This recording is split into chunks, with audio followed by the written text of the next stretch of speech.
वर्ग के छात्रों की अटकी स्कॉलरशिप समेत कई मुद्दों को लेकर गुर्जर आरक्षण संघर्ष समिति ने शासन सचिवालय में अधिकारियों के साथ एक बैठक की है।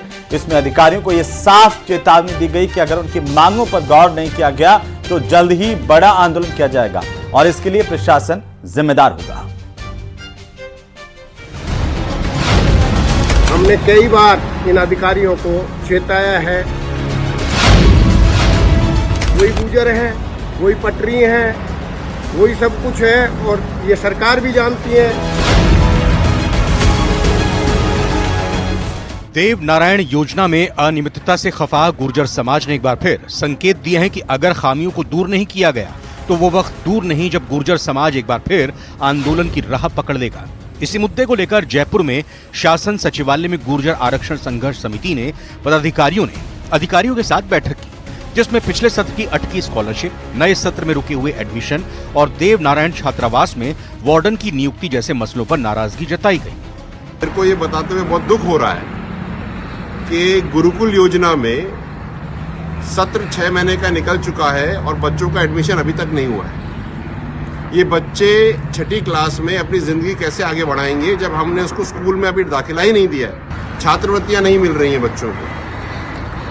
समझ में नहीं आ रहा देवनारायण योजना कहाँ थी और कहाँ पहुँच गई। हॉस्टल्स, गर्ल्स हॉस्टल के अंदर फीमेल वार्डन्स नहीं है, टीचर्स पूरे नहीं हैं, छात्रवृत्तियां मिल नहीं रही, स्कूल को एडमिशन ही, खाना खराब मिल रहा है हॉस्टल्स में। स्थिति गंभीर है। बैठक में गुर्जर आरक्षण संघर्ष समिति के अध्यक्ष विजय बैंसला समेत कई पदाधिकारी मौजूद रहे, जिन्होंने बैठक के बाद गुस्सा जाहिर करते हुए कहा कि समिति काफी वक्त से अधिकारियों का ध्यान समस्या की तरफ आकर्षित करने की कोशिश कर रही है, लेकिन ध्यान नहीं दिया जा रहा है। ऐसे में गुर्जर समाज के पास सड़कों पर उतरने के अलावा कोई चारा नहीं होगा। हमने कई बार इन अधिकारियों को चेताया है, बार बार चेतावनी दी है कि इसकी व्यवस्थाएं सुधारें, लेकिन उसके बावजूद भी कोई व्यवस्थाएं खास तौर पे सुधरी नहीं है। और अगर ये हालात आगे अधिकारियों ने हमारी नहीं सुनी, चेतावनी के बावजूद उन्होंने सुधार नहीं किया, तो हमारा समाज फिर वही गुर्जर हैं, वही पटरी हैं, वही सब कुछ है और ये सरकार भी जानती है। पिछली सरकारों ने भी देखा है, फिर गुर्जर अलग राह अपनाएंगे और सरकार को उसका खामियाजा भुगतना पड़ेगा। समय रहते व्यवस्थाओं को सुधार लिया जाए तो ज्यादा ठीक रहेगा। राजस्थान में देव नारायण योजना के तहत आर्थिक रूप से वंचित वर्ग के छात्रों को शिक्षा के मौके दिए जाते हैं। इस योजना में प्रोत्साहन राशि के साथ स्कूटी देने की भी व्यवस्था है, लेकिन आरोप है कि देवनारायण के तहत चलाई जा रही कई योजनाओं में खामियां पाई जा रही हैं। बहरहाल गुर्जर आरक्षण समिति से आंदोलन की चेतावनी जारी कर दी है। अब देखना होगा कि अधिकारी इस चेतावनी को कितना सीरियस लेते हैं। जयपुर न्यूज़ 18 राजस्थान के लिए लवली वधवा की report.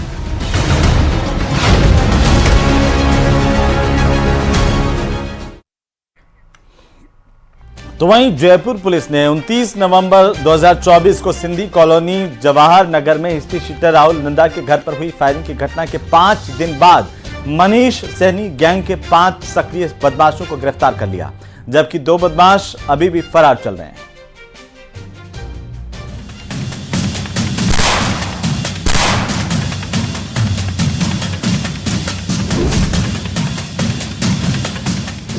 History sheeter Rahul Nanda के घर फायरिंग का मामला।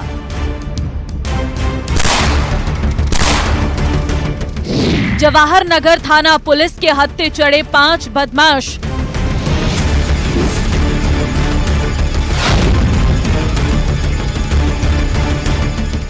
मनीष सैनी गैंग के बदमाशों ने की फायरिंग।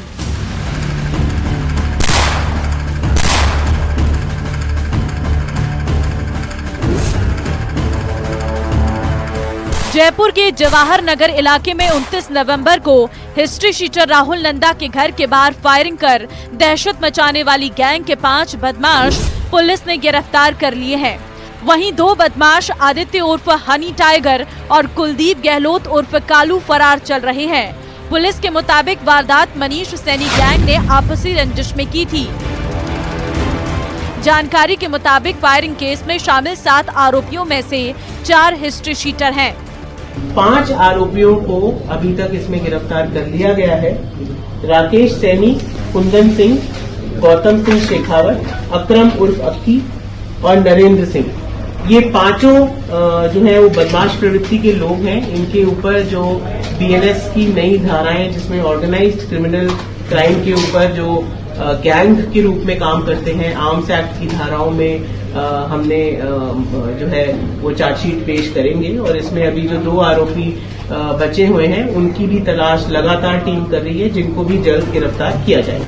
डीसीपी पूर्व तेजस्विनी गौतम के मुताबिक गिरफ्तार 5 आरोपी जयपुर के रहने वाले हैं। वहीं फरार बदमाश आदित्य सिंह उर्फ हनी टाइगर के खिलाफ 7 केस दर्ज हैं। गौरतलब है कि 29 नवंबर की देर रात जयपुर के राजा पार्क इलाके में हिस्ट्री शीटर राहुल नंदा के घर के बाहर फायरिंग की गई थी। जिस वक्त वारदात को अंजाम दिया गया उस दौरान राहुल नंदा घर में मौजूद नहीं था, जबकि उसकी मां घर पर अकेली थी। वारदात का एक सीसीटीवी फुटेज भी सामने आया है, जिसमें फायरिंग के बाद भागते हुए हमलावर एक स्कूटी सवार से टकरा जाते हैं और स्कूटी सवार से भी मारपीट करके फरार हो जाते हैं।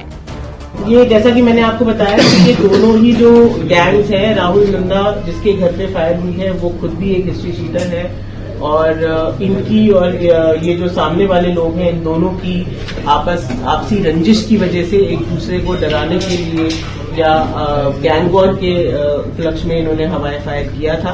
और लगातार इनसे जो है वो हम लोग इनका पीछा कर रहे थे, फिर ये फरार हो गए थे। और आगे जो इसमें जो भी इन्वॉल्व हैं उनके खिलाफ भी इफेक्टिव कार्रवाई करते हुए उनको भी जल्द गिरफ्तार किया जाएगा। राहुल नंदा और कुलदीप गहलोत में साल 2023 से झगड़ा चल रहा है।